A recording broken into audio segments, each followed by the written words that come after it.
Hello, everybody. I'm Raven Sun, and this is my reading of the Havamel in the Poetic Edda by Jackson Crawford. Please enjoy. At every doorway, before you enter, you should look around. You should take a good look around, for you never know where your enemies might be seated within. Hail to a good host, a guest has come inside. Where should he sit? He is impatient, standing on the threshold, ready to try his luck. He needs a fire, the one who has just come in. His knees are shivering, food and dry clothes will do him well, after his journey over the mountains. He needs water, the one who has just arrived, dry clothes and a warm welcome from a friendly host, and if he can get it, a chance to listen and listen to. Be listened to. Apologies. A man needs wisdom if he plans to wander widely. Life is easier at home. He'll be laughed at if he sits among the wise and has nothing to say. A wise man is not showy about his wisdom. He guards it carefully. He is silent when he comes to a stranger's home. The wise man seldom wanders into harm, for you can never have a more faithful friend than a good supply of wisdom. The watchful guest, when he arrives for a meal, should keep his mouth shut and be listening with his ears, and be watching with his eyes. That is how the wise get wiser. A man is happy if he finds praise and friendship within himself, if you can never be sure of where you stand in someone else's heart. A man is happy if he finds good advice within himself. Many men have received bad advice by trusting someone else. A traveler cannot bring a better burden on the road than plenty of wisdom. It will prove better than money in an unfamiliar place. Wisdom is the comfort of the poor. A traveler cannot bring a better burden on the road than plenty of wisdom, and he cannot bring no worse a burden than too much alcohol. There is not as much good as men claim there is in alcohol for one's well-being. A man knows less if he drinks more. A man loses more and more of his wisdom. It is as if a memory-stealing bird flies overhead while you drink and steals your mind away. I myself have been trapped in that bird's feathers when I drank at Gunloth's home. I was drunk. I was too drunk at Fjallar's house. The best kind of feast is the one you go home from with all your wits about you. A noble man should be silent, thoughtful, and bold in battle, but every man should also be cheerful and happy till the inevitable day of death. An unwise man thinks he'll live forever if he can only avoid a fight, but old age will give him no peace even when weapons do. A foolish man misuses his mouth. He talks too much or he says nothing. As soon as he gets drink, he'll say anything he knows. Only a man who is wide-traveled and has wandered far can know something about how other men think. Such a man is wise. Don't hold on to the mead horn, but drink your fair share. Say something useful or stay quiet, and no one else will judge you poorly if you go to sleep early. A gluttonous man, unless he watches himself, will eat to his own detriment. Wise men will often ridicule a fool on account of his belly. Even cows know when they should go home and leave behind the fields, but an unwise man does not know the measure of his own appetite. A stupid man and an undisciplined one laughs at everything. He hasn't learned a lesson that would do him good. He himself isn't flawless. A fool stays awake all night worrying about everything. He's fatigued when the morning comes, and his problems still remain unsolved. An unwise man thinks anyone who laughs with him is his friend. He doesn't understand that the wise are mocking him, even when he overhears them. An unwise man thinks anyone who laughs with him is his friend. But he won't find these friends when he goes to court. No one will speak on his behalf. A stupid man thinks he knows everything, and if he gets caught himself in a tough corner, but he doesn't even know what he'll answer if the men ask him questions. It's best for a fool to keep his mouth shut among other people. No one will know that he knows nothing. If he knows nothing, ill-informed people are also the ones who don't know when to stop talking. You will seem wise if you know the answer and know how to explain it. People are not able to keep a secret of what they hear about other people. You will hurt yourself with all your talking if you never close your mouth. A hasty tongue, unless it's disciplined, often earns its own punishment. No one should ridicule anyone else, even if he owes him money. Many a man seems wise if he is never questioned, but he may prove otherwise. A man may seem wise if he pokes fun at another when the other is away, but the man who talks behind another man's back is a fool, even if his listeners laugh. Many men are kind, but can be driven to fight. There will always be conflict between men. When there's more than one, there is a fight. You should eat your meals early unless you're visiting a friend. A hungry man sits and gets sluggish, and his wits are impaired. It is a long and crooked walk to a bad friend, even if he lives nearby, but it is an easy road to a good friend, no matter how long the journey. You should keep moving. You should never be a guest forever in any one place. Your welcome will wear out if you stay too long beneath another's roof. It's better to have a home, even if it's little. Everyone should call somewhere home. Even if you own just 2 goats beneath a faulty roof, that's still better than begging. Better to have a home, even if it's little. Everyone should call somewhere home. Your heart will be wounded if you have to beg for every meal from somebody else. Never go even a single step without a weapon at your side. You never know when you might find yourself in need of a spear. I have never met a man so generous nor so hospitable that he would not welcome repayment, nor have I met a man so giving that he'd turn down a thing offered in return. Do not be so sparing in the using of your money that you do not use it for your own needs. Often what you save for your children will end up in the hands of your enemies. Many things will go worse than you expect them to. Friends should provide their friends with weapons and clothing. This kind of generosity shows that generous mutual giving is the key to a lifelong friendship. Be a friend to your friend and repay each gift with a gift. Repay laughter with laughter and repay treachery with treachery. Be a friend to your friend and also to his friend, but never to a friend who is the enemy of your friend. If you have a good friend and you really trust him, you want good to come of your friendship, you should speak your mind with him, exchange gifts, and visit him often. But if you have another friend and you mistrust that one, but want to benefit from him, nonetheless you should speak to him kindly, flatter him, and repay his treachery with your own. This same friend, if you mistrust him and suspect him to be false in his words, you should talk with him, laugh with him, but repay only just what he gives you. I was young once. I walked alone, and I became lost upon my way. I felt like I was rich when I met another traveler. People's joy is in other people. Kind and brave people live best. They never nurture a grudge. It's unwise to spend your life worrying and dreading your responsibilities. Once I gave my clothes to 2 scarecrows, once when I walked in a field. They thought they were human as soon as they had clothes on. A naked man feels ashamed. A fir tree decays standing over a farm, no longer protected by bark and needles. A person is the same way. If nobody loves him, how will he live much longer? The friendship among false friends burns warmly for 5 days, but then it is extinguished by the 6th, and the friendship is over. You should not give only big gifts. Often the little things will win you favor. I have won friends with just half a loaf of bread and a bowl of soup. Where the beaches are small, it's small sea that washes them. And so it is with little minds. Not everyone is equally wise, but the average is moderately wise. You should only be a little wise, never too wise. The happiest people throughout their lives are the moderately wise. You should only be a little wise, never too wise. A wise man's heart is seldom glad, if he is truly wise. You should be only a little wise, never too wise. It is best not to know your fate beforehand. You'll be happier if you don't. Just like knowledge, a torch is lit by another and burns till it is burned out. A fire is kindled by another fire. A man becomes wise by speaking with other men, but foolish by keeping to himself. Rise early if you want to take another man's property or his life. A sleeping wolf seldom wins a sheep, or a sleeping warrior a victory.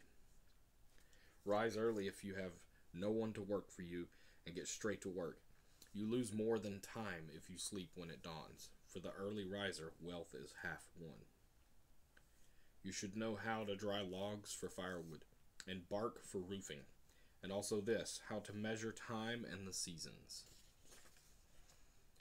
You should always go out with your hair combed and a mill in your belly. Even if you can't afford good clothes, you should not be ashamed of your shoes and pants, nor your horse, even if it's not a good one. When a hungry eagle snaps his beak and stretches out his neck when the sea comes into sight, people get this same look about them when they walk among strangers and have no one to speak well of them. If you want to be called wise, you should know how to ask and answer wisely. Tell your secret to one person, never two. Everyone knows if 3 people know. A wise man should use his ability only in moderation. Otherwise, when he is in battle, he'll learn that no one is the bravest of all. You will often get repayment in kind for the words you speak to others. I have come too early to some events and too late to others. The drinks were all gone, or else not even made. A hated man gets little hospitality. Now and then I have been invited into a friend's home, as long as I had no need for food, or as long as I could make my inhospitable hosts, cellars, fuller rather than emptier. Fire is best for the mortals, and so is sunshine, and so is good health. If you have it and are living beyond reproach, no one is totally wretched, even if his health is bad. Some find happiness in their children, some in their kin, some in their money, and some work well done. Better to be alive, no matter what, than dead. Only the living enjoy anything. I saw a rich man's house, but it was on fire, and he lay dead outside the door. A limping man can ride a horse. A handless man can herd. A deaf man can fight and win. It's better even to be blind than fuel for the funeral pyre. What can a dead man do? Better to have a son than not, even if he's born late in life, even if he's born after you die. You'll rarely see memorials or graves standing near the road, for that is where they are raised for the men without sons. 2 men will defeat 1. Your tongue can endanger your head. In every hand hidden by a cloak, I expect to see a weapon. The seaman is glad at evening, looking forward to his dinner, but just a short distance to a row home.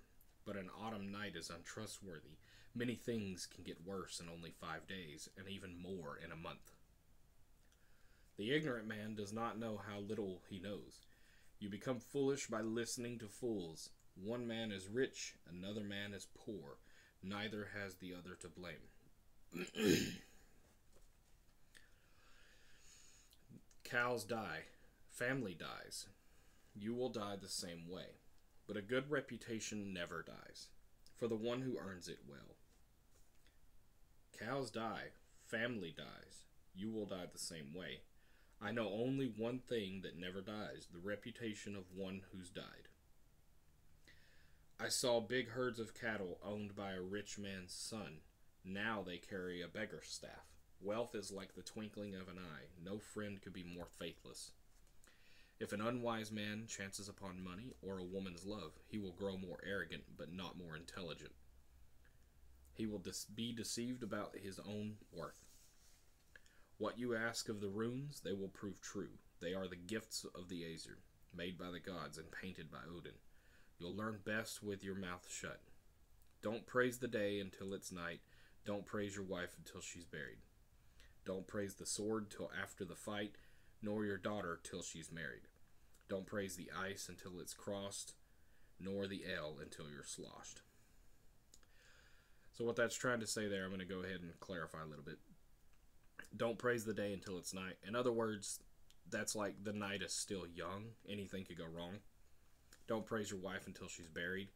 In other words, don't overly brag about your wife too much. It will draw negative attention towards her from other men, or even other women. Don't praise the sword until after the fight. Well, that one's obvious. Someone can brag about how powerful their weapon is, their gun, or whatever, but until they use it, they can still be defeated. That's kind of how you have to look at these. Chop wood when the wind blows, row your boat on the sea, court a lover at nighttime, for the day has many eyes. Value a ship for its speed, a shield for its protection, a sword for its sharpness, and a woman for her kiss. Drink ale by the fire, skate on the ice, buy a thin horse, and a rusty sword. Give your horse food, and let your dog feed itself. No man should trust the words of a girl, nor anything a woman says.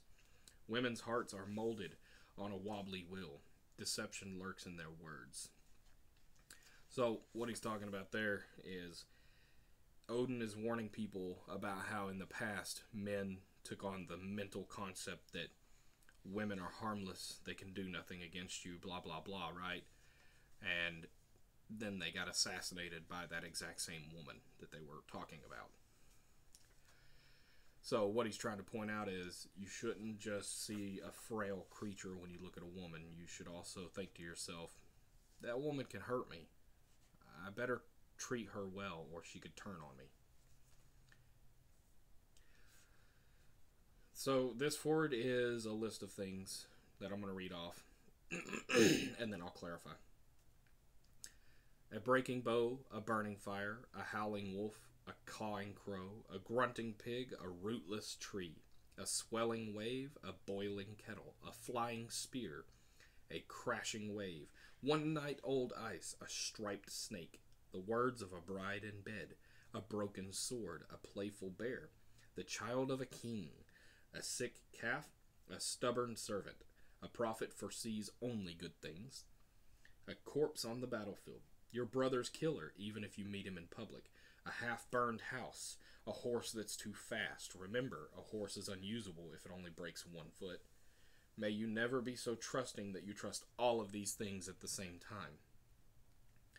Do not put too much trust in your newly planted crops, nor in the child too early. Weather will shape the field, and whim will shape the child, and neither will stay the same. So that's what he's trying to point out there. That's a list of things that you should you want to trust all of this stuff, but you can't. Because if you trust it all at the same time, if you just blind trust everything, you're going to get betrayed a lot. Take care not to love a deceitful woman. It is like driving an unshod horse, a playful young poorly tamed fowl across slippery ice, or like sailing a ship on a wild wind, or trying to catch reindeer on foot after the mountains have thawed. I'll speak plainly now, since I know that both men and women lie to the other. We speak most eloquently when we tell the biggest lies, and seduce even the wisest women with lies. A man should speak eloquently and offer gifts to a woman whose love he wants. Praise her body, praise the body of a beautiful woman. You will win her if you praise her. No man should mock another man for falling in love. Love sickness often strikes harder on a wise man than a fool. No man should ever mock another man for falling in love. Love is strong enough to make a fool out of a man who was once wise. Only you know what dwells in your heart when you are alone, but nothing is worse for a wise person than to have nothing at all to love. I experienced this when I waited among the reeds, and my lover did not come to me. That wise girl was my flesh and my heart, though I could not call her my own. I found Billing's daughter, fair as a sun's ray, asleep on her bed. The life of a lord seemed as nothing to me unless I could live with that woman. You should come back in the evening, Odin, she said to me. If you want to woo me, it is improper for others to know of such a scandal. I turned back and I thought that I would win her. I imagined that I would win the woman's love and all her joy. But when I came back that night, there was good company of warriors awake and ready for me, with burning flames and torches held high. I was shown my miserable way out. And when morning came and I returned, everyone in the hall was sleeping, and then I found a watchdog tied to the bed of that good woman.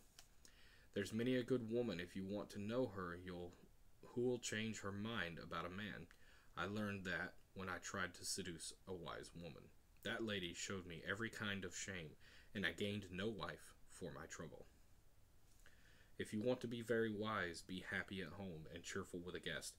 Cultivate wisdom, a good memory, and eloquence, and speak kind words often. You'll be called a fool if you can't say much. That's the mark of the unwise. I visited an old giant, and now I've returned. I didn't stay silent there. I spoke many words in support of my cause at Sutong's hall. Gunloth, his daughter, gave me a drink at his precious mead. While I sat in the golden chair, I would later give her a bad repayment for her trusting mind and her troubled heart. Giants' dwellings were over and under me. I used Rati's tusks to burrow out and gnaw away the rock. In this way, I got out with my head. I made good use of the disguise I used. Few things are too difficult for the wise. Now Othrir is rescued from the clutches of the giants. I doubt I could have escaped Jotunheim if I hadn't used Gunnloth, the good woman who rested in my arms. The next day the frost giants came to ask news about Odin in Odin's hall. They inquired about the evildoer, whether he was among the gods, or whether Suttung had killed him. I believe that Odin swore an oath to them, but who can trust Odin? He left Suttung deceived in his own home, and he left Gunnloth weeping. It is time to speak on the wise man's chair at Earth's well. I saw, and I was silent. I saw, and I thought. I listened to the men's speeches. I heard about runes. They were not silent with counsel at Odin's hall, in Odin's hall. I heard them say so. I counsel you, Lodfafnir, if you take my advice, you'll profit. If you learn it, it'll do you good if you remember it. Do not rise at night unless you're spying on your enemies or seeking a place to relieve yourself. I won't be repeating that same line over and over because it takes up too much time. I'll just know that most of these has that at the beginning of it. Do not sleep in the arms of a sorceress, or else she will lock your limbs. She will enchant you so that you won't care for advice nor a powerful man's words. You will want neither food nor the pleasure of friends' company, and you will sleep full of sorrow. Never seduce another man's woman with whispers in her ear. If you spend time wandering by land or by sea, bring plentiful provisions. Never let a bad man know of your misfortune, for you will never profit at all for telling him about it. I saw a bad woman's words bite a man in the neck. A lying tongue was his death, and not even with good cause. If you have a friend and you trust him, go and visit him often. Weeds and high grass will grow on a path that nobody travels. Get a good man to teach you the runes and learn a healing spell while you live. Never be the first to break friendships with your friends. Sadness will eat your heart if you have no one to talk to. You should never exchange words with someone who won't see reason. You will never get a reward for speaking with a bad man, but a good man will make you happy with praise. Men become friends when they can share their minds with one another. Anything is better than being lied to. A real friend will disagree with you openly. Don't speak even 3 words with a man worse than you. Often the better man will lose when a worse man fights him. Don't make shoes and don't make weapons except for yourself. If there's a flaw in the shoe or there is a spear shaft and it has crookedness, your name will be cursed. When you are at war, call it war and give your enemies no peace. Never be glad to hear bad news, but be cheerful about good news. You should never look up when you're in a fight. Men who do so may get turned to stone. Beware, or someone may curse you. If you want to win a good woman, speak cheerfully with her and enjoy it while you do. Make promises to her and then keep your promises. You'll never regret winning such a prize. I advise you to be wary, though never fearful. Be most wary about drinking when you're around other men's women, and about a third thing, about men and their temptations to steal. Never mock, never laugh at a guest, nor a wanderer. Those inside the house rarely know anything about the stranger who knocks at their door, but there is no man so good that he has no flaw, nor a man so bad that he is good for nothing. Never laugh at an old man. There is often wisdom in what old men say. Wise words will often come from the gray-bearded mouth, from those who have hanged with dried skins, from those who swing with dried skins, and from those who wave with dried skins. Never spite a guest, nor be stingy with your food. Treat a poor wanderer well. Otherwise, it's a bitter tree you'll find yourself hanging from inside of all. Give a beggar something, or he will call a curse down on your every limb. When you drink beer, choose the might of the earth, for the earth is good against beer, and fight against sickness, oak against an irritable bough, wheat against magic, an elder tree against family quarrels, maggots against the venomous bite, runes against distress, ground against water, and swear your hate beneath the moon. I know that I hung on a wind-battered tree 9 long nights, pierced by a spear, and given to Odin to myself on that tree, whose roots grow in a place that no one has ever seen. No one gave me food, no one gave me drink. At the end I peered down, I took the runes, screaming, I took them, and then I fell. I learned 9 spells from the famous son of Bolthorn, the father of Besla, and I want a drink of that precious mead poured from the Othrir. My imagination expanded, I became wise, I grew and I thrived. One word chased another word flowing from my mouth. One deed chased another deed flowing from my hands. You will find runes, runic letters to read, very great runes, very powerful runes, which Odin painted, with which the holy gods made, and with which Odin carved. Odin carved for the gods, and the Dane for the elves, Dvalin for the dwarves, and Asvith for the giants. I carved some myself. Do you know how to write them? Do you know how to read them? Do you know how to paint them? Do you know how to test them? Do you know how to ask them? Do you know how to bless them? Do you know how to send them? Do you know how to offer them? It is better not to pray at all than to pray for too much in return. Nothing will be given to you that you won't repay. It is better to sacrifice nothing than to offer too much. Odin carved this before the birth of humankind, when he rose up and returned again. I know magic spells that no woman or man knows either. The first is called Help, and it will help you in lawsuits and sadness and in all kinds of wariness. I know a second spell with which men need if they want to heal others. I know a third spell if I have a great need of thwarting my enemies. I dull the edges of their weapons, and none of their blades will bite. I know a fourth spell if chains and locks are placed upon my limbs. I cast this spell so that I can escape. The chains will burst from my hands, and they will burst from my feet. I know a fifth spell. If I see a spear cast into a crowd of battling foes, it cannot fly so fast that I can't change its course, as long as I can see it. I know a sixth spell. A man carves a curse against me in the runes on the root of a tree. I call this spell down upon that man, and his curse harms him instead of me. I know a seventh spell. If I see a great flame consuming a hall full of people, it cannot burn so bright that I cannot save those inside. I know how to cast this spell. I know an eighth spell. It would be useful for anyone to learn it. When hate arises between two peoples, I can cool their tempers. I know a ninth spell. If the need arises for me to save a ship upon the sea, I can calm the wind upon the waves and soothe the sea to sleep. I know a 10th spell. If I see witches at play in air, I can cast this spell so that they get lost, so that they can't find their skin or their mind. I know an 11th spell. If I lead old friends into battle, I enchant their shields so that they will have victory. They will go into battle unharmed, and they will return from battle unharmed. They will come home without harm. I know a 12th spell. If I see hanging from a tree a dead man's corpse, I carve some runes and paint them, and the corpse will walk and speak with me for a time, explaining what happened. I know a 13th spell. If I sprinkle water upon a newborn boy, he will never be killed, even if he goes into battle. That man will not die from violence. I know a 14th spell. It allows me to count all the gods for men.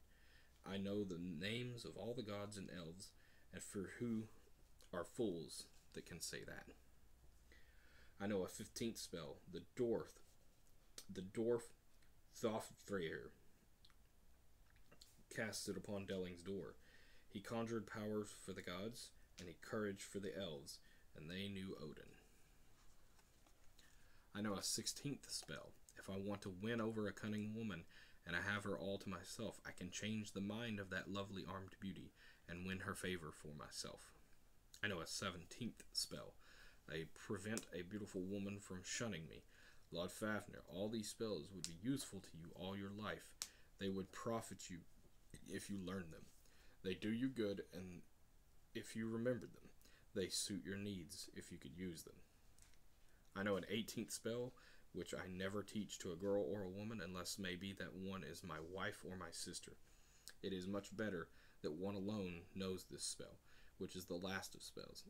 Now the words of One-Eyed, Odin, are heard all throughout Valhalla and the realms. For the benefits of humans, for the harm of giants, the health to who you speak them, the health to who you know them, joy to you who learns them, and health to you who hears them. Thank you so much for sitting in on this reading of the Havamal in the Poetic Edda by Jackson Crawford. Please make sure you support Jackson Crawford by purchasing the Poetic Edda, or at least some variation of the book. After all, these are incredible. Now, a lot of these may have put off a somewhat misogynistic vibe, and that is a simple apology. These were written thousands of years ago, back when women didn't have a lot of rights. And it was very uncommon for any tribes outside of Greek, Vikings, and a few others, not many at all, to allow women to have open rights thousands and thousands of years ago. So, if you want, simply go back through the reading and replace him and he with they, them, she, her, or whatever. And you'll see that it still correlates, it still matches up the way you would want it to. I'm going to do 4 more books. This was just one of my 5 top readings from this book, from the Poetic Edda, and that was the Havamal. Next time, I might be doing the Völuspá. We will see. Keep in mind that I'm not saying that that's definitely what I'm doing, it's just what I want to. But, yes, I can honestly say that this has been an interesting path. Me becoming a Norse pagan has been very challenging at times and relaxing at others. And I honestly don't regret anything. I still believe in God, I still believe in Jesus Christ, and I still do believe that Jesus is the one true God. I just now realize, from my point of view, that he is Balder. Balder is him. And Odin is God. God is Odin. That's how I'm looking at it. Because when you set them down side by side, if you ever want to write out a list of descriptions of God, descriptions of Odin, their legends, their histories, side by side, you will see that they correlate, they match up. It's, to me, they're the same person, the same being, they're the same entity. They just have different names based upon origin. So, that is the reason why I feel such a strong pull towards the Norse teachings. Regardless of your faith, I accept you as my brother or sister, and I will always care for my fellow humans unless they give me a direct reason not to. Thank you so much again. Please don't forget to like and subscribe to get more Norse content in the future, readings or whatever. And as always, keep it metal, my friends. And until the next time we meet, or until the hall, no matter which one, I'll be holding a drink for you. Skål. My mother told me someday I would buy galleys with good oars and sails to distant shores. Stand up high in the prairie.